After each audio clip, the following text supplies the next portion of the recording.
Assalamualaikum warahmatullahi wabarakatuh.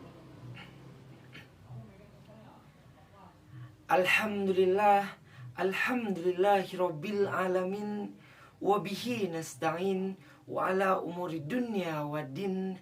Assalatu wassalamu ala asrofil anbiya'i wal mursalin wa ala alihi wa sahbihi ajmain. Amma ba'du.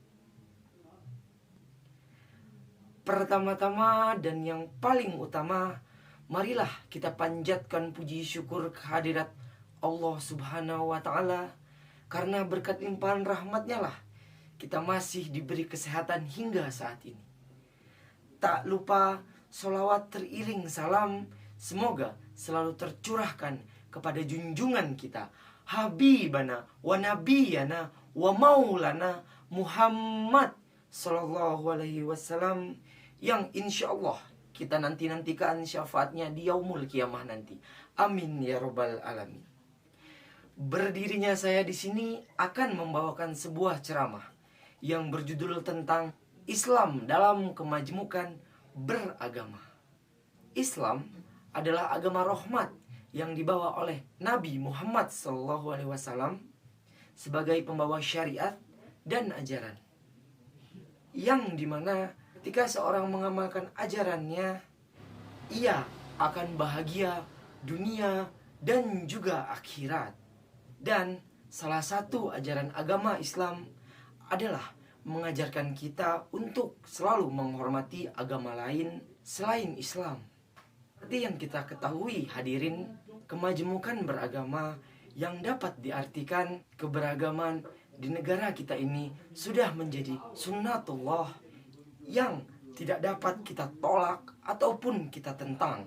Sebab menurut agama Islam, perbedaan-perbedaan tersebut adalah rahmat bagi kita. Dan itu adalah sebagai tugas kita untuk selalu toleran dan selalu menghargai agama-agama yang ada. Jika kita bicara tentang Islam dalam kemajmukan beragama, pada saat Rasulullah SAW di Mekah, beliau hari-harinya selalu berbaur dengan masyarakat pagan, menyembah berhala, dan bermacam-macam manusia pada saat itu yang beliau hadapi. Ada yang tidak menentang meskipun tidak masuk Islam, dan ada juga yang menentangnya. Dan suatu ketika ada pemuka Quraisy yang akan menghentikan dakwah Nabi Muhammad secara halus. Kisahkan mereka mengutus Khutbah bin Rabi'ah untuk menghentikan Nabi Muhammad SAW. Dan langkah pertama, mereka menawarkan 3 hal. Yang pertama yaitu harta, tahta, dan wanita. Usaha ini pun gagal. Lalu yang kedua, mereka menawarkan konsep toleransi beragama, yaitu dengan cara beribadah secara gantian berdasarkan agama mereka. Dan menanggapi hal tersebut, lalu turunlah surat Al-Kafirun ayat 1 sampai dengan 6. Bismillahirrahmanirrahim. Qul ya ayyuhal kafirun, la a'budu ma ta'budun, wala antum abiduna ma a'bud, wala ana abidum ma abattum, wala antum abiduna ma a'bud, lakum dinukum waliyadin.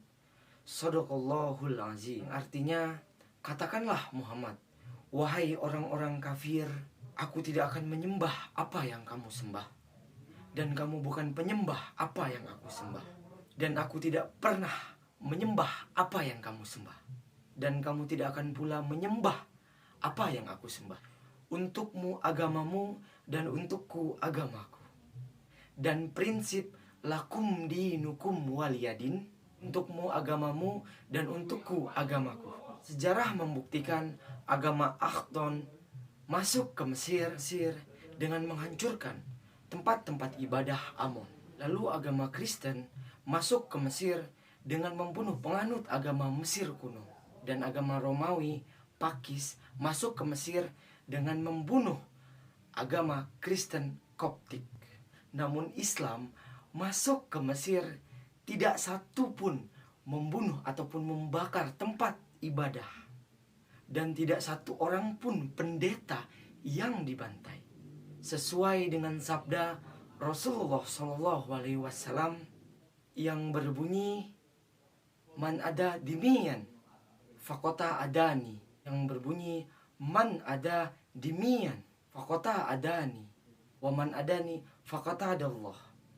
Artinya, barang siapa yang menyakiti seorang zimi, maka sesungguhnya dia telah menyakitiku.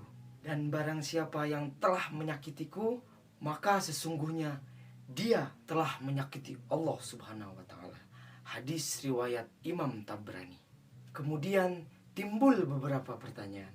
Bagaimana Islam menyikapi berbagai macam agama yang ada di dunia ini? Dan jelaslah bahwa firman Allah tersebut mengajarkan kita bahwa Islam jangan menghina, melecehkan, dan juga memerangi ajaran agama lain. Biarkan agama Kristiani mengamalkan cinta kasih, Isa Al-Masih, Hindu mengamalkan ajaran Veda, Vedanta, Resi Agatya. Dan kemudian kepada agama Buddha, biarkanlah mereka mengamalkan ajaran Siddhartha Gautama. Begitu besar penghargaan Islam terhadap agama lain, maka selalu kita aplikasikan sikap saling menghargai, menghormati, dan bertoleransi terhadap agama-agama yang ada di muka bumi ini. Oleh karena itu, mulai hari ini, stop mengatakan bahwa Islam itu keras, stop mengatakan bahwa Islam itu memaksa, dan stop mengatakan bahwa Islam itu teroris. Sebab Islam adalah agama yang tenang, agama yang damai, dan agama yang indah. Dan saatnya kita menyatukan perbedaan, hilangkan kesombongan, jauhi keegoisan, agar kita senantiasa mendapat keberkahan. Amin ya rabbal alamin. Cukup sekian ceramah yang dapat saya sampaikan. Kurang lebihnya saya mohon maaf, dan kepada Allah saya mohon ampun. Saya akhiri. Wabillahi taufik wal hidayah. Wassalamualaikum warahmatullahi wabarakatuh.